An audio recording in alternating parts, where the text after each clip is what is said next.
છે બનાસકાંઠા બેઠક પર મહિલાઓ વચ્ચે જંગ જામવાનો છે। કોંગ્રેસ જ્ઞાનીબેન ઠાકોર એટલે કે સિટિંગ જે ધારાસભ્ય છે એમને મેદાનમાં ઉતાર્યા છે। સામે ભાજપના ડોક્ટર રેખાબેન ચૌધરી છે। જ્ઞાનીબેનની પસંદગી થતા જ કાર્યક્રમમાં ઉત્સાહ છે।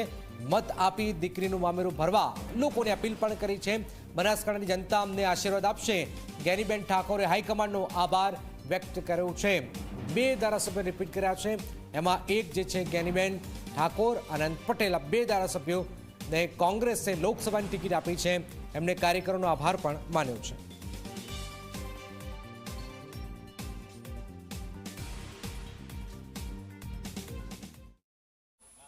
બનાસકાંઠામાં કોંગ્રેસ પક્ષ દ્વારા જ્ઞાનીબેન ઠાકોરને ટિકિટ આપવામાં આવી છે। આપણી સાથે જ્ઞાનીબેન છે, તેમની સાથે સીધી વાત કરીશું। શું કહેશો બેન, આપને કોંગ્રેસે ટિકિટ આપી છે, કેટલી ખુશી?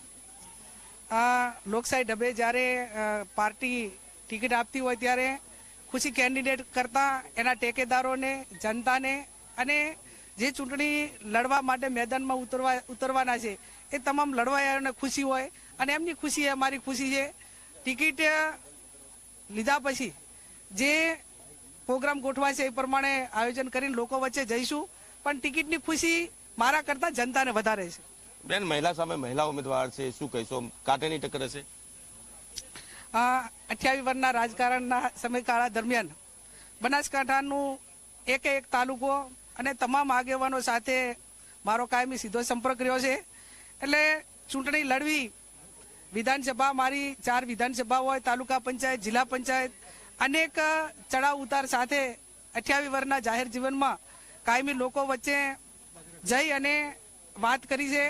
ક્યાંક અમારા માટે કરી છે, ક્યાંક બીજા માટે કરી છે, પણ કાયમી લોકો વચ્ચે રહી અને જનતા જનાદેશના આશીર્વાદ લેવા માટેના પ્રયત્નો કર્યા અને લોકોની સેવા કરવા માટેનો જ્યારે પણ લોકોએ અને પાર્ટીએ મોકો આપ્યો ત્યારે એમાં ક્યાંય ઉણા ઉતર્યા નથી અને જે જનતાની સેવા થાય એ સેવા કરવા માટેના પ્રયત્નો। મતરૂપી મામેરાની આપે વાત કરી હતી, શું કહીશું?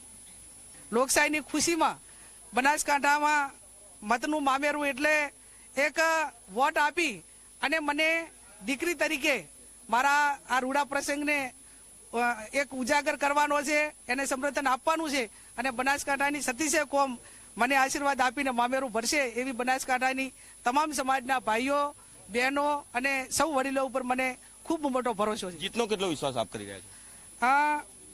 તમામ ઉમેદવારો જીત માટેના જ, ચૂંટણી લડવા માટેના પ્રયત્નો કરતા હોય અને અમે જનતા વચ્ચે વાત લઈને જઈશું, વાત કરશું, ચૂંટણી ઢંઢેરાની વાત કરશું અને અંતે લોકશાહીની અંદર સર્વોપરી મતદારો હોય છે। મતદારો જે કંઈ જનાદેશ આપે એ ઉમેદવારો માટે, એના ટેકેદારો માટે ને પાર્ટી માટે સર્વમાન્ય હોતા હોય છે। એટલે બનાસકાંઠાની જનતા અમને 100% આશીર્વાદ આપશે અને અંતે જનતા જનાદેશના જે આશીર્વાદ હશે એ અમારા માથા ઉપર।